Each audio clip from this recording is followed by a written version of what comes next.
El misterio Roy Orbison finalmente resuelto y no es bueno. Roy Orbison nació el 23 de abril de 1936 en Vernon, Texas.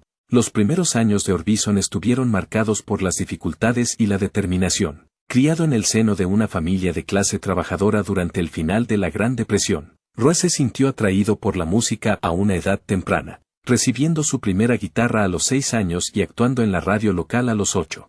Animado por sus padres a seguir su pasión, Roy encontró consuelo y fuerza en la música, un medio a través del cual podía expresar emociones que a menudo quedaban sin expresar en la vida cotidiana. Entre sus primeras influencias musicales se encontraban leyendas del country como Hank Williams, vocalistas pop como Ben Crosby y el blues del gospel sureño.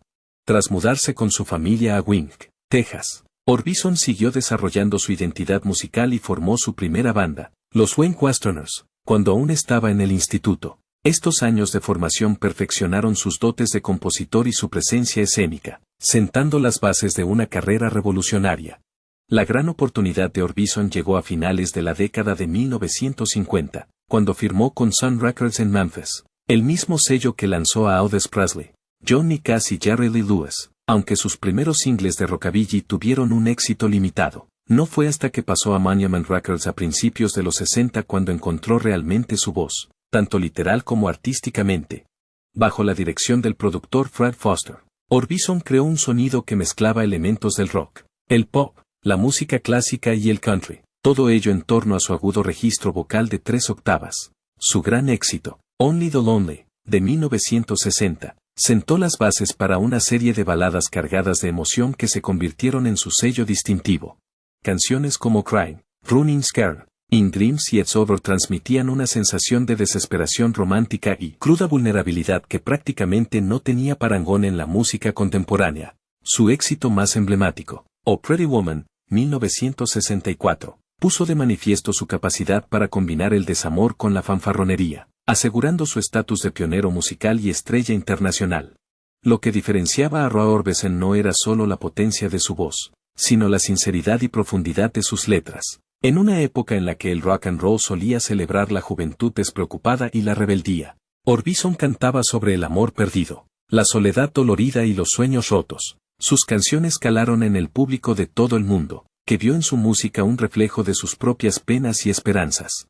Su aspecto, vestido de negro, inexpresivo tras sus características gafas oscuras, aumentaba su mística, lo que llevó a muchos a describirle como el Caruso del rock o el Gran O. Aunque su popularidad decayó en la década de 1970, Orbison nunca dejó de grabar y actuar. En la década de 1980 se produjo un notable resurgimiento de su carrera, que comenzó con una nueva generación de artistas que lo citaban como una gran influencia. En 1987 ingresó en el Salón de la Fama del Rock and Roll y en el Salón de la Fama de los Compositores, y Bruce Springsteen y Bob Dylan lo elogiaron como una de las mejores voces que jamás hayan sonado. En la misma década, Orbison también regresó al estudio de grabación y causó sensación con un conmovedor y bellamente arreglado dúo titulado That Loving You Feeling Again, grabado con el aclamado artista de country rock Emile Harris. La canción, con exuberantes armonías y una gran carga emocional, fue elogiada tanto por la crítica como por el público. En 1981 ganó el Grammy a la mejor interpretación country de un dúo o grupo vocal, lo que supuso uno de los puntos álgidos de la carrera de Orbison y reafirmó su posición como una fuerza importante de la música estadounidense. El premio fue especialmente significativo, ya que simbolizaba su exitoso paso a los géneros contemporáneos, manteniéndose fiel al romanticismo desgarrador que había definido su obra anterior. El resurgimiento de Orbison alcanzó cotas aún mayores a finales de la década de 1980. Cuando se convirtió en miembro fundador de uno de los supergrupos más célebres de la música rock, los Traveling Wilburys. Esta colaboración espontánea y repleta de estrellas reunió a algunos de los nombres más importantes de la historia del rock: Tom Petty, Bob Dylan, George Harrison y Jeff Lynne junto al propio Orbison. El grupo se formó casi por accidente, cuando los músicos se reunieron para grabar una cara B para Harrison y se dieron cuenta de la mágica sinergia que existía entre ellos. Orbison adoptó el seudónimo de Lefty Wilbur en el grupo, un guiño juguetón a sus raíces musicales y a su ídolo Lefty Frizzell. Su álbum de debut, Traveling Wilburys Volume 1, publicado en 1988, fue un éxito tanto comercial como de crítica, cosechando elogiosas críticas y revitalizando el perfil de Orbison a escala mundial. Su contribución a las armonías y a la composición de las canciones aportó profundidad y calidez al sonido del grupo, y su actuación en temas como Handle with Care recordó al mundo su excepcional destreza vocal. Ese mismo año, la inmensa contribución de Orbison al mundo de la música fue reconocida formalmente con uno de los mayores honores de la industria, su ingreso en el Salón de la Fama del Rock and Roll. En su discurso de ingreso, Bruce Springsteen, que a menudo había citado a Orbison como una de sus mayores influencias, rindió homenaje a la voz única del cantante, describiéndola como la voz del desamor. Esta distinción no solo reconoce la profunda influencia de Orbison en la evolución de la música rock y pop, sino que también consolida su legado como uno de los intérpretes más emotivos e innovadores del género, a pesar de las muchas dificultades personales y profesionales que sufrió a lo largo de su vida. Orbison se situó en la cima del reconocimiento durante sus últimos años.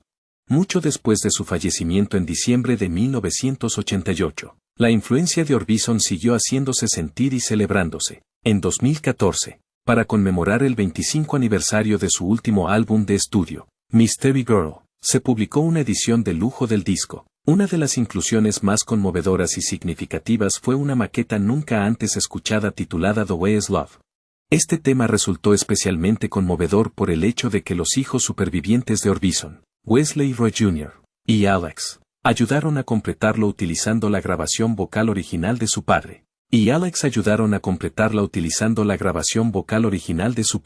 Con la ayuda del productor John Carter Cash y Jeff Lynne, la canción se transformó en un tributo pulido e inquietantemente bello que tendía un puente entre el pasado y el presente, el padre y los hijos, el legado y el futuro. La inclusión de The Way Is Love ofreció a los fans una nueva visión del arte de Orbison y un emotivo recordatorio de la intemporalidad de su música. En 1957, a la edad de 21 años, Roy Orbison se casó con su novia de la adolescencia, Claudette Freddy, una joven sorprendentemente bella que entonces solo tenía 16 años. Su romance relámpago había florecido rápidamente y, a pesar de la diferencia de edad y los retos de una carrera que empezaba a despegar, Orbison estaba profundamente enamorado. Claudette se convirtió en una musa para Roy, inspirando varias de sus futuras composiciones. Su relación, como muchas historias de amor juvenil, estuvo marcada por la pasión y las turbulencias.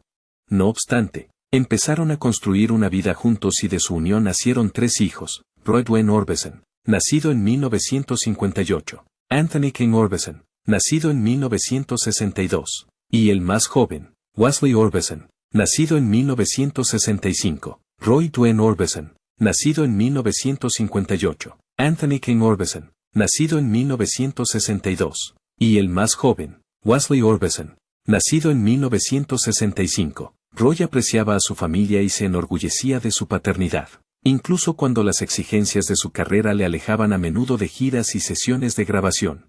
La tragedia golpeó el hogar de los Orbison con una fuerza devastadora en junio de 1966, cuando Claudette murió en un accidente de motocicleta mientras conducía en Galatine, Tennessee. Ella y Roy se habían reconciliado recientemente tras un periodo de separación y su repentina muerte le dejó emocionalmente destrozado. El fallecimiento de Claudette creó un profundo vacío en la vida de Orbison, tanto personal como creativamente.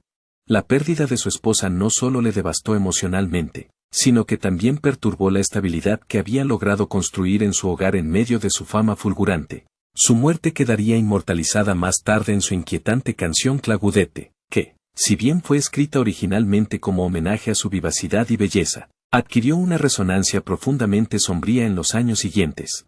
Por si una tragedia desgarradora no fuera suficiente, el destino le asestó otro cruel golpe solo 2 años después, en septiembre de 1968, mientras Roy estaba actuando en Inglaterra. Sus 2 hijos mayores, Roy Dwayne y Anthony King, perecieron en un incendio en su casa de Hendersonville, Tennessee. Aunque Wesley, el hijo menor de Roy, sobrevivió porque estaba con sus abuelos, la pérdida de sus otros 2 hijos fue casi insoportable. La angustia era inimaginable.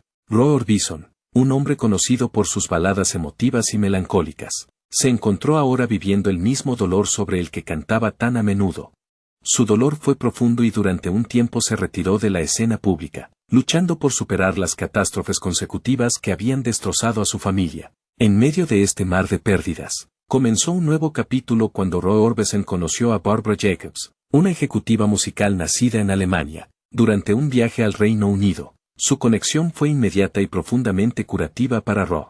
Ambos se casaron el 25 de marzo de 1969, marcando un punto de inflexión en su vida personal. Barbara se convirtió en una presencia estabilizadora y nutritiva para él. No solo le proporcionó apoyo emocional, sino que también desempeñó un papel activo en la gestión de su carrera, sobre todo en los últimos años.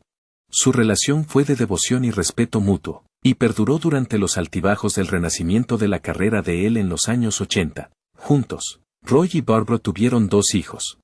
Roy Cowton Orbison Jr., nacido en 1970, que más tarde seguiría los pasos de su padre dedicándose a la industria musical. Alexander Alex Orbison, nacido en 1975, que también creció y desempeñó un papel clave en la conservación y promoción del legado de su padre tras su muerte. Barbara permaneció al lado de Roy hasta su prematuro fallecimiento en 1988.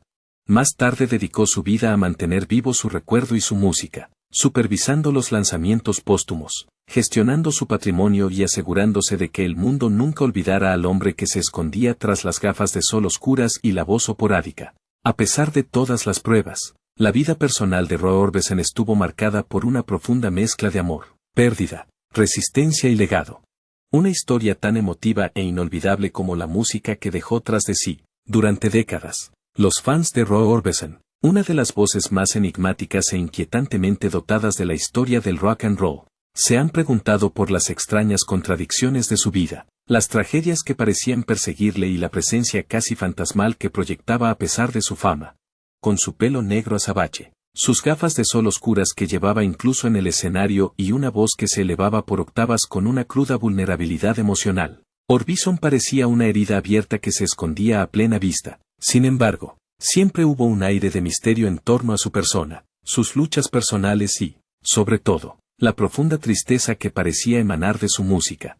Durante años, la gente especuló sobre lo que realmente se escondía tras la icónica imagen. Ahora, tras años de especulaciones, biografías de investigación, cartas personales descubiertas y entrevistas con sus allegados, por fin se ha levantado el velo. Sin embargo, en lugar de aportar un cierre, la verdad que ha surgido ha demostrado ser profundamente inquietante y no el tipo de narración que encaja cómodamente con el recuerdo romántico que muchos tenían del gentil Baladier. En el centro del misterio está la cuestión de por qué la vida de Orbison se vio ensombrecida por una angustia tan persistente y por qué su música parecía predecir o reflejar tan a menudo ese dolor antes incluso de que se produjera. Muchos lo achacaron a la coincidencia o al clásico tropo del artista torturado. Sin embargo, fuentes cercanas a Orbison, incluidos miembros de su equipo de gestión inicial y algunos familiares distanciados, han revelado que Orbison sufría un intenso trauma psicológico no tratado que se remontaba a su infancia, un trauma que no solo enmascaró, sino que transformó en arte, incluso cuando le consumía silenciosamente por dentro. Quizá lo más inquietante sea que recientes investigaciones y entrevistas sugieren que su icónica voz de otro mundo puede haber tenido un coste terrible. Según documentos de los primeros historiales médicos de Orbison, en su adolescencia se sometió a una serie de operaciones experimentales en los senos nasales para corregir un problema respiratorio crónico. Algunos creen ahora que estos procedimientos, realizados en una época en la que la ética médica era turbia en el mejor de los casos, pueden haber alterado inadvertidamente su estructura vocal, dando lugar al singular registro casi operádico que le hizo famoso. Si bien esto dio al mundo algunas de las canciones con más resonancia emocional de todos los tiempos, como Crying y Only the Lonely, también le dejó dolores crónicos, migrañas y daños duraderos que pueden haber contribuido a su carácter reclusivo. A este misterio se añade el hecho de que la vida personal de Roy estuvo marcada por una tragedia casi shakespeariana. Su primera esposa, Claudette, murió en un terrible accidente de moto en 1966, y solo 2 años después, un incendio en su casa de Hendersonville, Tennessee, se cobró la vida de 2 de sus hijos pequeños mientras él estaba de gira. Los fans siempre admiraron la capacidad de Orbison para seguir trabajando ante una pérdida tan insondable, interpretando su exterior estoico como un símbolo de fortaleza. Pero las nuevas revelaciones de sus diarios privados, que ahora se han publicado parcialmente, pintan un panorama mucho más sombrío. Estaba destruido emocionalmente, dependía en gran medida de la medicación para sobrellevarlo y, en ocasiones, llegó a plantearse abandonar la industria musical o, peor aún, acabar con su vida. Quizá lo más aleccionador sea darse cuenta de que el regreso de Orbison a finales de los 80, justo antes de su repentina muerte en 1988, no fue el triunfal retorno a la felicidad que parecía a primera vista. Aunque su participación en los Traveling Wilburys y el álbum Mystery Girl le devolvieron a los focos, sus allegados dicen ahora que sufría de agotamiento extremo, problemas cardíacos no tratados y los efectos a largo plazo del estrés y el dolor. A pesar de sus sonrientes apariciones públicas y de la renovada aclamación de la crítica, Orbison vivía de prestado, y lo sabía. Su muerte por infarto a los 52 años conmocionó al mundo, pero para quienes le conocían de verdad, fue la trágica conclusión de una vida que se había ido desenmarañando a cámara lenta.